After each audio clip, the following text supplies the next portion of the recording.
Flu నగర పునీత Nicholas గారు. గురువు క్రీస్తు శకం 1417 నుంచి 1487 వరకు. ప్లూ నగర పునీత నికోలస్ గారు స్విట్జర్లాండ్ దేశంలోని క్వాంటానో ప్రాంతంలో ప్లూయోలి గ్రామంలో క్రీస్తు శకం 1417 మార్చి 21న జన్మించారు. వారిది గొప్ప కథోలిక క్రైస్తవ కుటుంబం. వారు క్వాంటానో రాజ్య మిలిటరీలో సైనికుడిగా పనిచేశారు. క్రీస్తు శకము 1439లో యుద్ధంలో తమ రాజ్యం తరపున పాల్గొన్నారు. 1453లో తుర్గావు ప్రాంతాన్ని స్వాధీనం చేసుకున్నారు. సైన్యంలో కెప్టెన్ హోదాకు ఎదిగారు. యుక్త వయస్సులో వారికి డొరతీ విసతితో పెండ్లయింది. వారికి 10 మంది సంతానము కూడా.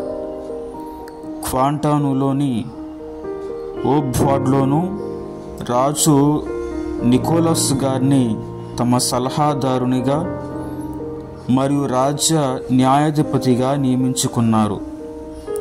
వారి సమర్థతను రుజువర్తనను చూసి రాజు గవర్నర్ పదవిని ఇవ్వచూచారు. కానీ నికోలస్ గారు సున్నితంగా తిరస్కరించారు.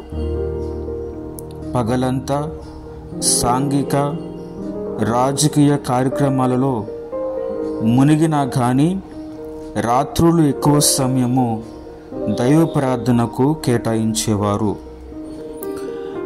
క్రీస్తు శకం 1467లో వారి 50వ ఏట తమ దర్శనంలో మహిమాన్వితమైన త్రియేక దేవుని చూశారు. పరవశముతో మైమరిచిపోయారు. ఆ ఆనందము ఏనాడూ పొందలేదు. అట్టి పరలోక తండ్రి సేవను మించిన భాగ్యము లేదని నిశ్చయించుకున్నారు. తన భార్యతో సంప్రదించి వారికి కావలసిన ఏర్పాట్లన్నీ చక్కబెట్టి కొండ గుహల్లో ఏకాంతవాసానికి వెళ్ళారు. ప్రభు ప్రార్థనలోనూ మాధుర్యాన్ని అంచుల వరకు రుచిచూచారు. ఆ కొండల్లో రాన్పట్ అను చోట వారు తమ నివాసంగా సర్వసంగ పరిత్యాగిగా దైవస్థుతిలోనే నిమగ్నం కావటం చూచిన గ్రామస్తులు వారిపై పూజ్యభావం పెంచుకున్నారు. జీవిస్తున్న పునీతునికి వారు చేసే తపస్సులో స్మరించబడాలనుకున్నారు. ఒక గుహను సౌకర్యవంతంగా తయారు చేసి చిన్న దేవాలయాన్ని అందు నిర్మింపజేశారు. ఈ చిన్న దేవాలయంలోని నికోలస్ గారు మఠం వేసి శారీరక అవసరాలన్నీ మరిచిపోయి 20 సంవత్సరాలు తపస్సు ఆచరించారు. ఆ కాలంలో వారు తిండి కాదు కదా, పచ్చి మంచినీళ్ళు కూడా ముట్టుకోలేదు. కానీ ప్రతిరోజు వారు దివ్య సప్రసాదాన్ని భక్తితో లోకనేవారు. సప్రసాదం పట్ల ఎనలేనటువంటి ప్రేమను, భక్తిని తన జీవితంలో చూపేవారు. అట్టి ప్లూ నికోలస్ గారు తమ 70వ ఏట క్రీస్తు శకము 1487లో తనువును చాలించారు. మోక్షం ప్రవేశించారు. క్రీస్తు శకము 1669లో వారికి ధన్యత పట్టాన్నివ్వగా